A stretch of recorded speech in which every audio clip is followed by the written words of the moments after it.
Hello बच्चों, class 9th school के exam चल रहे हैं ना। और स्कूल के एग्ज़ाम्स के अंदर फिजिक्स तो परेशान कर ही रही होगी। फिक्र हो रही होगी साइंस का पेपर आने वाला है और उसमें फिजिक्स कैसे होगी। तो फिक्र करने की बिल्कुल ज़रूरत नहीं है।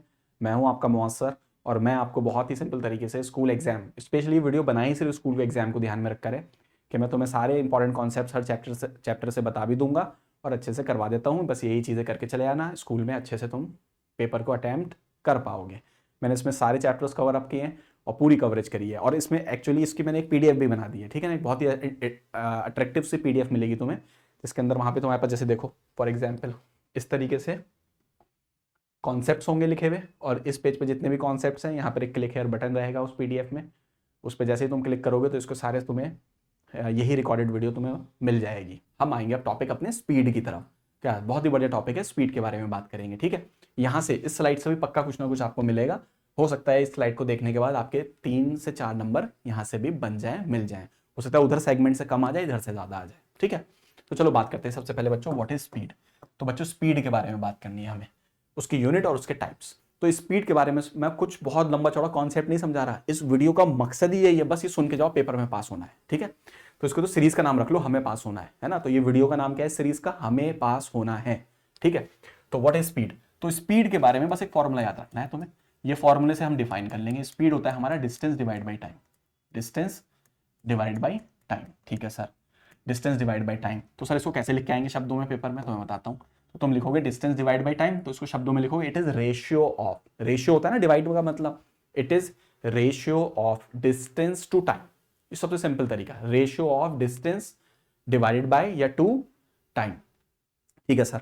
और कोई तरीका सर लिखने का, तो इसको लिख सकते हैं इट इज डिस्टेंस कवर्ड पर unit time, it is distance covered पर यूनिट टाइम। सर लिख देंगे बिल्कुल इसको भी पर यूनिट टाइम, सुनते सुनते याद हो गया हमें तो, ठीक है। दोनों में से कुछ भी लिखाना। फिर सर इसकी ऐसा यूनिट बता दिए, तो देखो बहुत सिंपल है। डिस्टेंस की मीटर होती है, सर बढ़ गया। टाइम की सेकंड होती है, मीटर पर सेकंड हो गई, ठीक है। उसके बाद ये स्केलर है, वेक्टर है, इसको याद रखना, स्केलर है, बहुत काम की बात। ये सब क्लास बच्चों सवाल बता रहा हूं तुम्हें, ठीक है। स्केलर है। सर इसको मेजर करने के लिए किस डिवाइस का यूज होता है, तो आंसर है स्पीडोमीटर, बहुत पूछा जाता है स्पीडोमीटर।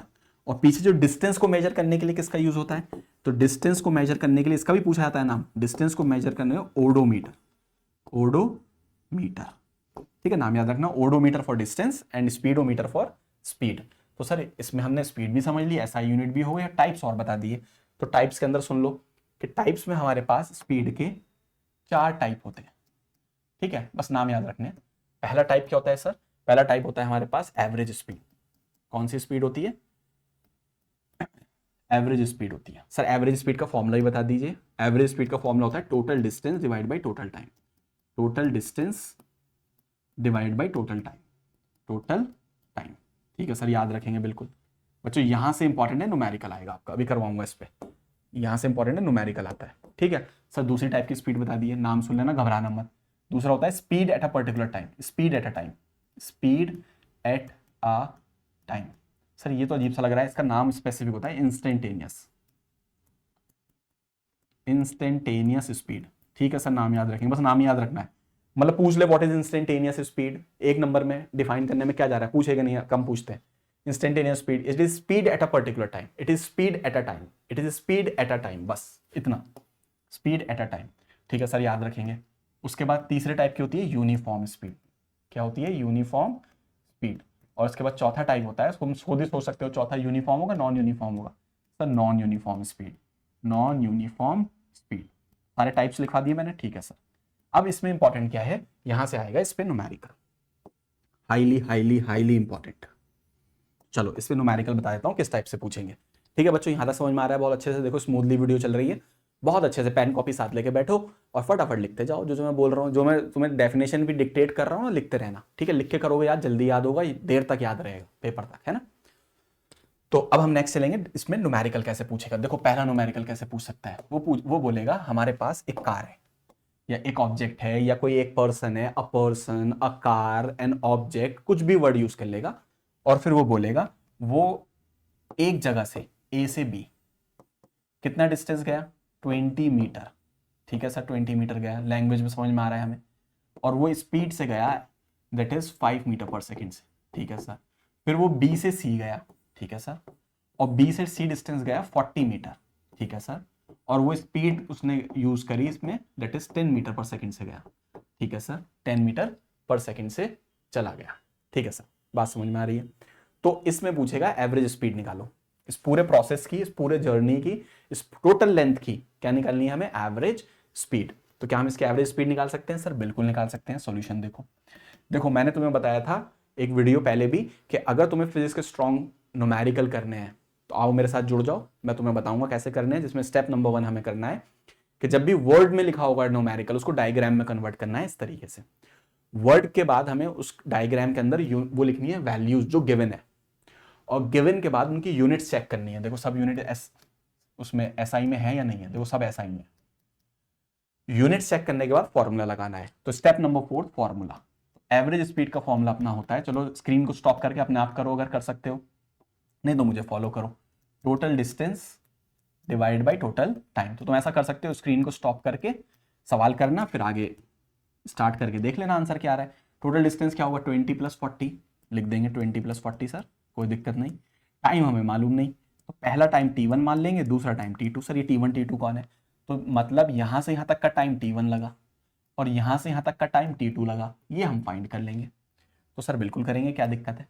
तो पहले ए और बी का देखो, ए और बी में कितना बच्चों टाइम लगा, जल्दी देखो, टाइम ये रहा, ये निकालना है। तो टाइम बराबर हम लिख सकते हैं distance upon speed, distance upon speed. Distance कितनी है सर, डिस्टेंस तो 20 है, बहुत बढ़िया, और स्पीड कितनी है 5, तो कितना टाइम्स गया 4, यानी 4 सेकंड लगे। ऐसे ही आप देखो बी टू सी टाइम निकाल लो यहाँ का, डिस्टेंस अपॉन स्पीड, सर बिल्कुल निकाल लेंगे। बताओ डिस्टेंस कितना चला 40 मीटर, सर बहुत बढ़िया 40 मीटर, और स्पीड कितनी है 10, सर यहाँ का भी 4 सेकेंड्स आ रहा है, बहुत बढ़िया 4 सेकेंड्स आ रहा है। तो यहाँ पर हम लिख सकते हैं average time will be 40 + 20 60, and what is T1 + T2, that is 4 + 4, तो answer will be 60 divide by 8, यानी 30/4, यानी 15/2, यानी 7.5 मीटर पर second is our final answer. Sir ठीक है, इस तरह का सवाल आ जाए बिल्कुल छोड़कर नहीं आना है, बिल्कुल नहीं घबराना है। जब कभी भी एवरेज स्पीड पूछेगा तो यहां से शुरू करना है, total distance upon total time. और क्योंकि सीबीएसई का रूल है स्टेप मार्किंग होती है, तो स्कूल में डेफिनेटली स्कूल सीबीएसई के रूल्स को फॉलो करते हैं, तो वो स्टेप मार्किंग में आपको नंबर देंगे। आप अगर फाइनल आंसर करेक्ट पे भी एक बार को नहीं पहुंच रहे, पहुंचोगे मुझे पूरी उम्मीद है, तो फिर भी स्टेप्स तो करके आओगे ना, तो नंबर मिलेंगे, ठीक है। तो कभी भी हिम्मत नहीं हारनी चाहिए न्यूमेरिकल को देखकर। जब भी न्यूमेरिकल आए तो सब ये डायग्राम बना के गिवन करके कोशिश करनी चाहिए लास्ट तक, चाहे आंसर रिजल्ट जो भी हो वो नहीं, है ना। रिजल्ट की फिक्र से कोशिश करना थोड़ी ना छोड़ेंगे। तो हम लाइफ में ये तो करते हैं, हमें मान लो फॉर एग्जाम्पल लाइफ में तुम्हें डॉक्टर बनना है, इंजीनियर बनना है, या कुछ भी बनना है, तो इसका मतलब डर से मैं नहीं बन पाऊंगा तुम कोशिश ही नहीं करोगे क्या, नहीं, लाइफ में कोशिश करते हो तो ऐसी न्यूमेरिकल का है, बस आखिरी आंसर आएगा नहीं आएगा उसके बारे में नहीं सोचना है। स्टेप्स मैंने बताए फॉलो करने हैं। चलो और सर एक और बता दिए कैसा आ सकता है, देखो एक और। तो एक अगले सवाल में तुमसे पूछ सकता है कि वो वर्ड्स में बोलेगा, फिर मैं बोल रहा हूँ डायग्राम नहीं आएगा पेपर में, ये तो मैं तुम्हें रिवीजन करा रहा हूँ, ठीक है। तो वर्ड्स में बोलेगा, तो वर्ड्स में क्या बोलेगा वो कि ए से हम बी गए, एक ऑब्जेक्ट है वो ए से बी गया, लेट से डिस्टेंस दे देगा वो 10 मीटर, और बोलेगा स्पीड कितनी थी जाने की 2 मीटर पर सेकेंड, ठीक है सर समझ में आ रही है। फिर बी से सी गए, बी से सी भी डिस्टेंस दे रखी है 10 मीटर, सर बहुत बढ़िया, और हम कितनी स्पीड से गए, लेट से 5 मीटर पर सेकेंड से, जो कितने से गए 5 मीटर पर सेकेंड से चले गए, ठीक है सर। अब इसकी तुम्हें एवरेज स्पीड फाइंड करनी है, इस पूरे प्रोसेस की क्या फाइंड करनी है, एवरेज स्पीड। तो सर एवरेज स्पीड का फॉर्मूला आपने हमें रटवा दिया, total distance upon total time, सब बहुत बढ़िया, total distance upon total time. तो हम लिख लेंगे total distance upon total time लिख लेंगे, सर ठीक है कोई दिक्कत नहीं, लिख लिया हमने टोटल टाइम। अब टोटल डिस्टेंस कितना है जल्दी देख के बताओ, एवरेज टोटल डिस्टेंस ये 10 मीटर और ये भी 10 मीटर, तो टोटल डिस्टेंस तो हो गया 20 मीटर, सर ठीक है। टाइम हमें मालूम नहीं तो T1 और T2 मान लेंगे, यही करते हैं हम, पिछले सवाल में भी यही करा। तो हमने इसका टाइम तो T1 मान लिया और इसका टाइम T2 मान लिया। सर टाइम भी निकालना आपने सिखा दिया, टाइम बराबर होता है डिस्टेंस अपॉन स्पीड, तो लिख देंगे डिस्टेंस अपॉन स्पीड। बताओ डिस्टेंस कितना चला 10 सर, 10 चला, और बताओ स्पीड कितनी थी सर 2 थी, 2, तो ज़रा कैंसिल करके बताओ कितना आ रहा है 5 सेकेंड्स आ रहा है। अब दूसरे का टाइम निकलवाओ, इसका टाइम, तो यहाँ डिस्टेंस कितना था 10 मीटर, स्पीड कितनी थी 5, तो ज़रा कैंसिल करके बताओ कितना आ रहा है 2 सेकेंड्स। देखो कितना आसानी से टाइम भी मिल गया हम लोगों को, सर बिल्कुल मिल गया। तो अब हम लिख देंगे एवरेज बराबर 20 अपॉन कितना 5 + 2, सो व्हाट इज 5 + 2, 20 अपॉन 7, तो this is our average speed 20 divide by 7 metre पर सेकेंड। यहाँ बच्चों एक जादू दिखाऊं, देखो एक डायरेक्ट तरीका बताता हूँ, डायरेक्ट मेथड, जादू, मैजिक। मैजिक देखो, मैजिक ये कि फॉर्मूला लिखेंगे हम 2v1 v2 upon v1 plus v2। v1 कितना है, देखो पहली स्पीड कितनी थी सर 2, तो 2 लिख दो। बताओ v2 कितना, दूसरी स्पीड सर 5, 5 लिख दो। What is 2 + 5 7, so answer will be 10 20 20/7। देखो आंसर वही तो आ रहा है 20/7। यस सर, ये तो जादू हो गया वाकई। सर पहले क्यों नहीं बताया? पहले इसलिए नहीं बताया कि अगर ये सब्जेक्टिव फॉर्म में आ गया तो तुम्हें ऐसे ही करना पड़ेगा, तभी स्कूल में नंबर मिलेंगे। स्कूल इस शॉर्ट ट्रिक के लिए, शॉर्टकट के लिए नंबर नहीं देंगे, ठीक है। लेकिन सर अगर एमसीक्यू में आ गया, एमसीक्यू में तो सोल्यूशन लिखना नहीं होता, तो टीचर को पता ही नहीं है, स्कूल को पता ही नहीं चलेगा कि हमने इसको कौन से तरीके से करा है। तो उस केस में हम इसको शॉर्ट ट्रिक लगा सकते हैं और ये आंसर मिल जाएगा। क्या सर शॉर्ट ट्रिक ही हमेशा काम करती है? बच्चों ये बात नहीं है। अगर ऐसा होता तो मैं यही फॉर्मूला पढ़ाता, बुक्स में भी यही लिखा होता। ये शॉर्ट ट्रिक कब काम करती है सुन लो, जब डिस्टेंस सेम होता है। जब डिस्टेंस क्या होता है, सेम। यहाँ पे भी 10 मीटर था, यहाँ पर भी 10 मीटर था। अगर डिस्टेंस सेम हो, 10 10 20 20 40 मीटर 40 मीटर, किलोमीटर में हो चाहे, अगर डिस्टेंस सेम होगा तो हम डायरेक्ट फॉर्मूला यूज कर सकते हैं फॉर एमसीक्यू। और बच्चों ये एमसीक्यू के लिए इंपॉर्टेंट भी होता है, ठीक है। ये सवाल ऐसा आ सकता है। तो ठीक है, एवरेज स्पीड पे इस तरह के सवाल आते हैं। फिर वही बात, न्यूमेरिकल लिख के हिम्मत बिल्कुल नहीं हारनी है। पहले डायग्राम में कन्वर्ट करना है, फिर गिवन लिखना है, गिवन के बाद यूनिट्स चेक करनी है, यूनिट्स के बाद फॉर्मूला लगाना है और कोशिश करनी है। फाइनल स्टेप तक भी नहीं पहुंचोगे, स्टेप मार्किंग मिलेगी। ठीक है सर, बात समझ में आ गई। उसके बाद देखते हैं हमें नेक्स्ट क्या डिस्कशन करना है बच्चों यहाँ पर। तो क्लास न्यूमेरिकल्स ऑन स्पीड बहुत इंपॉर्टेंट है, हमने डिस्कस कर लिया सर, कर लिया, बहुत बढ़िया। अब नेक्स्ट चलते हैं हम, what is velocity, unit and types. तो चलो वेलोसिटी के बारे में बात करेंगे, ठीक है बच्चों। तो वेलोसिटी क्या होता है? तो वेलोसिटी के बारे में अगर हम बात करें बच्चों, वेलोसिटी हम किसकी बात करेंगे? वेलोसिटी। तो बच्चों वेलोसिटी क्या होता है?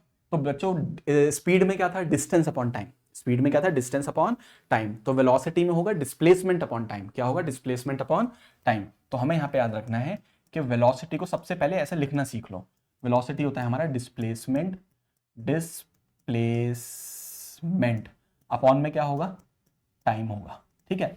Displacement upon time. तो सर इसको कैसे लिख के आएंगे शब्दों में? तो इसी को शब्दों में लिख देना, it is ratio of displacement to time. या सर और कोई तरीका? So it is displacement, it is displacement per unit time, it is displacement per unit time, it is displacement per unit time, per unit time. बस sir इतना ही? हाँ बस इतना ही, it is displacement per unit time. Sir ये तो बहुत ही आसान है, याद कर जाएंगे, बिल्कुल याद करके जाना, आ रहा है पेपर में। उसके बाद सर इसकी एसआई यूनिट भी बता दिए। तो इसकी एसआई यूनिट होती है हमारे पास, डिस्प्लेसमेंट की क्या होती है? मीटर, टाइम की क्या होती है? सेकंड। सर ये तो स्पीड के जैसी, हाँ स्पीड के जैसी होती है। ये स्केलर होता है वेक्टर, तो बच्चों ये वेक्टर होता है। क्यों? क्योंकि डिस्प्लेसमेंट वेक्टर है, ठीक है सर। और स्पीड कैसी थी बच्चों अपनी? स्केलर, ठीक है सर, बढ़िया, ये भी याद रखेंगे। और कुछ याद रखना है क्या? और बाकी इसमें वेलोसिटी के बारे में, वेलोसिटी जीरो हो सकती है, वेलोसिटी जीरो हो सकती है, वेलोसिटी जीरो हो सकती है, क्योंकि डिस्प्लेसमेंट जीरो हो सकता है। मैंने पहले डिस्कस किया, जब initial point final point same होता है तो डिस्प्लेसमेंट जीरो होता है, लेकिन स्पीड जीरो कभी नहीं हो सकती। इसको याद रखना, स्पीड जीरो नहीं होती, स्पीड जीरो नहीं होती, ठीक है। मूविंग ऑब्जेक्ट के लिए, चलते हुए ऑब्जेक्ट के लिए स्पीड कभी जीरो नहीं हो सकती। तो वेलोसिटी के बारे में हमें इतनी बातें याद रखनी है। उसके बाद नेक्स्ट है टाइप्स ऑफ वेलोसिटी। तो टाइप्स ऑफ वेलोसिटी बिल्कुल वैसी है जैसे टाइप्स ऑफ स्पीड होता है। पहली टाइप ऑफ स्पीड थी एवरेज, तो वेलोसिटी भी एवरेज होती है। तो पहली हमारी वेलोसिटी होती है टाइप्स में, दैट इज एवरेज वेलोसिटी। क्या होता है बच्चों? Average velocity. सर इसके बारे में बताइए कैसे लिखेंगे? तो एवरेज वेलोसिटी को लिखोगे, टोटल डिस्टेंस नहीं लिखोगे, टोटल डिस्प्लेसमेंट लिखोगे। यहाँ पे टोटल क्या लिखोगे? Displacement divide by total time, ठीक है सर, याद रखेंगे। तो पहले के जैसा ही है, बस डिस्टेंस की जगह क्या करना है? Displacement. Scalar vector vector, SI unit metre पर सेकेंड, ठीक है सर। दूसरी टाइप बता दीजिए। दूसरी टाइप होती है हमारी इंस्टेंटेनियस। कुछ ने नाम शायद पहली बार सुना हो, इंस्टेंटेनियस वेलोसिटी, तो घबराना नहीं है, बस ये होती है velocity at a time, velocity at a time. Sir तीसरी, तीसरी तो समझ गए हम लोग, यूनिफॉर्म वेलोसिटी होगा, जैसे यूनिफॉर्म स्पीड था, यूनिफॉर्म वेलोसिटी। और चौथा हमारे पास होता है non uniform velocity, non uniform velocity, non uniform velocity. बस नाम याद रखने हैं बच्चों यहाँ पर, ठीक है सर। तो यहाँ पर हमने बच्चों वेलोसिटी के बारे में बात कर ली। देखो ये हो गया। तो हमने अब difference between speed and velocity पूछेगा, तो सर अब तो लिख ही देंगे, क्या दिक्कत है। एक तरफ स्पीड लिखेंगे, एक तरफ वेलोसिटी लिखेंगे। स्पीड के बारे में क्या लिखोगे? Distance divided by time. Speed scalar होती है, स्पीड कभी ज़ीरो नहीं होती, स्पीड कभी नेगेटिव नहीं होती। सर वेलोसिटी में क्या लिखेंगे? It is ratio of displacement divided by time. ये वेक्टर होती है, ये ज़ीरो हो सकती है, ये नेगेटिव भी हो सकती है। बस सिंपल, ख़त्म बात। इस पर मैंने तुम्हें न्यूमेरिकल कराई दी है एवरेज स्पीड पे, यहाँ से सवाल आते हैं। ठीक है, तो ये स्लाइड भी हमारी कंप्लीट हो गई। ठीक है, सो हमारे चैप्टर नंबर 1 से हमने वेलोसिटी भी कर ली और स्पीड भी। मैं देखो बहुत डिटेल में आके टॉपिक नहीं पढ़ा है, इसी एक एक टॉपिक पे मैं 1 घंटे की वीडियो बना सकता हूँ बहुत इजीली, 1-2 घंटे जितना टाइम बोलोगे। ये वीडियो का मकसद है हमें पास होना है, वो भी A+, है ना, हमें पास होना है, विल बी A+ ग्रेड। तो सिर्फ इतना हमें ध्यान रखना है, क्विक रिवीजन। उसके बाद बच्चों अपनी नेक्स्ट स्लाइड की तरफ हम चलते हैं यहाँ पर, और हमारे पास नेक्स्ट स्लाइड रहने वाली है दैट इज बहुत बढ़िया है। यहाँ से 100% आपको कुछ ना कुछ मिलेगा अब जो मैं बोलने वाला हूँ।